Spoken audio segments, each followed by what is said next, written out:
মৰমৰ ছাত্ৰ ছাত্ৰীসকল, প্ৰতিফলন আৰু প্ৰতিসৰণৰ লেছনটোৰ এই খণ্ডটোত মই তোমালোকক লক্ষ্যবস্তুৰ ভিন ভিন অৱস্থানৰ বাবে উত্তল লেন্সে গঠন কৰা প্ৰতিবিম্ব কেনেকৈ গঠন হয় তাক মই দেখুৱাই দিবলৈ লৈছোঁ।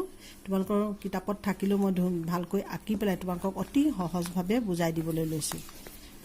এইটো চাই যাবা, ইয়াত কি লিখা আছে যে লক্ষ্যবস্তুৰ ভিন ভিন অৱস্থানৰ বাবে উত্তল লেন্সে গঠন কৰা প্ৰতিবিম্ব। এইখন কি লেন্স? উত্তল লেন্স। উত্তল লেন্সত আমি আগতে পাইছোঁ কি হৈছে ফ'কাছ। এইফালে কি আছে? এইটো F2 আৰু এইফালে টুৱাইচ F2, ইয়াক কি বুলি কোৱা হয়? C2 বুলি কোৱা হয়। এইফালে F1 আৰু এইফালে টুৱাইচ F1, ইয়াক C1 বুলি কোৱা হয়। এতিয়া ইয়াত যেতিয়া পোহৰ ৰশ্মিটো পৰিবহি ই কি হয়? ফ'কাছৰ মাজেৰে এনেদৰে পাৰ হৈ যায় অসীমৰ পৰা। যেতিয়া লক্ষ্যবস্তুটো অসীমত থাকিব, যেতিয়া লক্ষ্যবস্তুটো অসীমত থাকিব তেতিয়া কি হ'ব? এনেকৈ ৰাহি ৰশ্মিটো ইয়াত পৰিবহি আৰু ইয়াৰ পৰা ফ'কাছৰ মাজেদি এনেকৈ পাৰ হৈ যাব আৰু ইয়াতে এটা প্ৰতিবিম্ব গঠন কৰিব। ই অতিশয় সংকুচিত আৰু বিন্দু আকাৰৰ আৰু ই কি হ'ব? অসৎ হ'ব আৰু হঠ হ'ব আৰু ওলোটা হ'ব। ই প্ৰকৃততে কটাকটি কৰিছে কাৰণে এইটো কি হ'ব? হঠ। ঠিক তেনেকৈ আৰু এটা ইয়াত কি হ'ব যে টুৱাইচ Fৰ পৰা আঁতৰত, মানে টুৱাইচ F মানে C1, এই ভাঁজ কেন্দ্ৰৰ পৰা আঁতৰত এইটো লক্ষ্যবস্তুটো আছে, AB লক্ষ্যবস্তুটো আছে। ইয়াত যেনেকৈ ইয়াত প্ৰতিফলক পৃষ্ঠত ইয়াত পৰাৰ পিছত এনেকৈ ই ফ'কাছৰ মাজেদি পাৰ হৈ যায় আৰু এটা ৰশ্মি এই আলোক বিন্দুৰ মাজেদি এনেকৈ পাৰ হৈ আহি এনেকৈ ৰশ্মি দুটা গুচি গৈছে আৰু এই ৰশ্মি দুটাই ক'ত কটাকটি কৰিছে? এই বিন্দুটোত কটাকটি কৰিছে আৰু ইয়াত এটা ওলোটা প্ৰতিবিম্ব গঠন হ'ব। A' B' এটা ওলোটা প্ৰতিবিম্ব গঠন হ'ব। এই ABৰ এটা ওলোটা প্ৰতিবিম্ব গঠন হ'ব, এইটো হঠ প্ৰতিবিম্ব। ঠিক তেনেকৈ আৰু এটা এইটো চাই যাবা যে টুৱাইচ Fত থাকিলে, টুৱাইচ F মানে C1ত, যদি লক্ষ্যবস্তুটো C1ত থাকে তেতিয়াহ'লে এনেকৈ প্ৰতিফলন পৃষ্ঠত পৰাৰ পিছত ফ'কাছৰ মাজেদি পাৰ হৈ যাব আৰু এটা ৰশ্মি এনেকৈ আলোক কেন্দ্ৰৰ মাজেৰে পাৰ হৈ যাব আৰু দুয়োটা ৰশ্মিয়ে ইয়াত কটাকটি কৰিছে, এই বিন্দুটোত কটাকটি কৰিছে। আমি যদি এই বিন্দুটো চাওঁ তেতিয়াহ'লে ইয়াত কি হ'ব? A' আৰু B' প্ৰতিবিম্ব গঠন হ'ব, এইটো C2তে গঠন হ'ব। এইটো টুৱাইচ F1 মানে C1ত যদি লক্ষ্যবস্তুটো থাকে তেতিয়াহ'লে প্ৰতিবিম্বটো C1ত থাকিব আৰু ই সমান আকাৰৰ হ'ব। ই সমান আকাৰৰে হ'ব, একে আকাৰ, ই হঠ আৰু ওলোটা। আৰু ইয়াৰ পাছৰটো চাবা, যদি টুৱাইচ F2 আৰু F1ৰ মাজত থাকে, লক্ষ্যবস্তুটো ক'ত আছে? টুৱাইচ F1 আৰু F1ৰ মাজত যদি আছে, এনেকৈ ইয়াত দাপোনত পৰা লেন্সখন, এইখন লেন্সত পৰাৰ পিছত এনেকৈ ফ'কাছৰ মাজেদি ইয়ালৈ আহিব, ৰশ্মিটো এনেকৈ পাৰ হৈ যাব আৰু এটা ৰশ্মি এনেকৈ আলোক বিন্দুৰ মাজেৰে এনেকৈ আহি পেলাই ইয়াতে কটাকটি কৰিছে আৰু ইয়াতে এটা প্ৰতিবিম্ব গঠন হ'ব। এইটো হঠ প্ৰতিবিম্ব আৰু এইটো ওলোটা প্ৰতিবিম্ব, হঠ প্ৰতিবিম্ব, ওলোটা প্ৰতিবিম্ব। আৰু এই প্ৰতিবিম্বতকৈ কি হ'ব?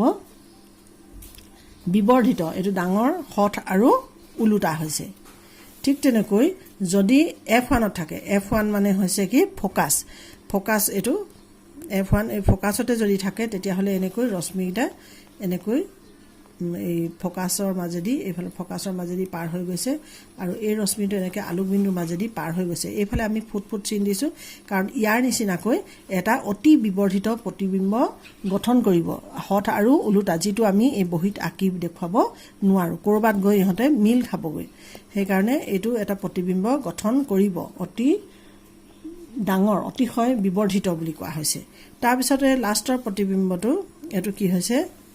এইটো ফ'কাছ F1 আৰু আলোক কেন্দ্ৰ Oৰ মাজত, এইটো F1 আৰু আলোক কেন্দ্ৰ Oৰ মাজত ইয়াত থাকিলে, ইয়াত যেতিয়া পৰিবহি প্ৰতিফলক পৃষ্ঠত তেনেকৈ এইটো F2ৰ মাজেদি এনেকৈ আঁতৰি যাব আৰু এটা ৰশ্মি আলোক বিন্দুৰ মাজেৰে এনেকৈ আঁতৰি যাব। ইহঁতে কেতিয়াও এই ৰশ্মি দুডালে লগ নেলাগেহি।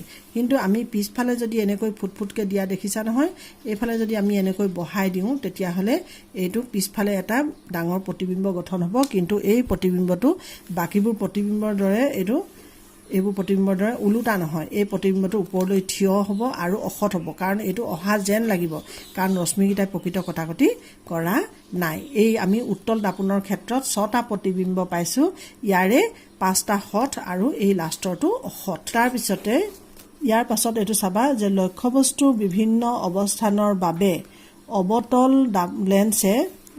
লেন্সে গঠন কৰা প্ৰতিবিম্ব এইটো এখন কি লেন্স অবতল লেন্স আৰু এইটো হৈছে তাৰ প্ৰতিফলক পৃষ্ঠ এইটো হৈছে আলোক বিন্দু ইয়াতো তেনেকৈ অসীমৰ পৰা অহা ৰশ্মিটো এনেকৈ এই প্ৰতিফলক পৃষ্ঠত পৰি এনেকৈ আঁতৰি গৈছে ঠিক তেনেকৈ এইটো এটা ৰশ্মি অসীমৰ পৰা অহা পাছত এইটো কি হৈছে আঁতৰি গৈছেগে এইটো অসীমত যদি তাৰ লক্ষ্যবস্তুটো থাকে এনেকৈ আঁতৰি গৈছে এইহেঁতি কাহানিও লগ নালাগে আঁতৰি গৈছে আৰু কিন্তু ইয়াৰ পাছফালে যদি আমি এনেকৈ বহাই দিওঁ তেতিয়াহ'লে এই F1ৰ পৰা অহা যেন লাগিব ইয়াৰ ফকাছটো অবতল দাপোনৰ ফকাছ সদায় দাপোনখনৰ সন্মুখৰ ফালে থাকে আৰু উত্তল দাপোনৰ ফকাছ দাপোনখনৰ পাছফালে থাকে এইটো অতিশয় এইটো বিন্দু আকাৰৰ হ'ব অতিশয় সৰু আৰু অসৎ আৰু থিয় প্ৰতিবিম্ব এতিয়া এইটোত চোৱা এইখন অবতল দাপোন ইয়াত কি হৈছে যে এইটো ক'ত আছে যে অসীম আৰু লেন্সৰ আলোককেন্দ্ৰ ওৰ মাজত আছে ইয়াৰ লক্ষ্যবস্তুটো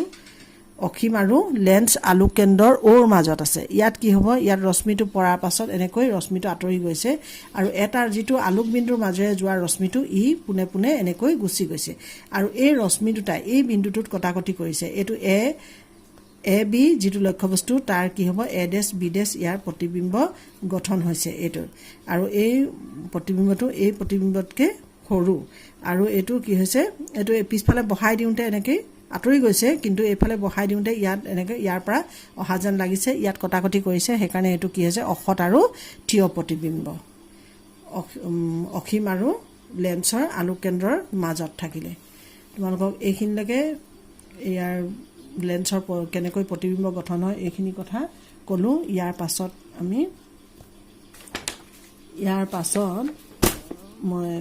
ইয়াৰ দাপোনৰ সূত্ৰখিনি তোমালোকক বুজাই দিম এতিয়া তোমালোকে ইয়াৰ বাকী যিখিনি মই দি থাকোঁ সেইখিনি পাবৰ কাৰণে তোমালোকে এই চেনেলটো ছাবস্ক্ৰাইব কৰিবা আৰু বেল আইকনটো দবাই দিবা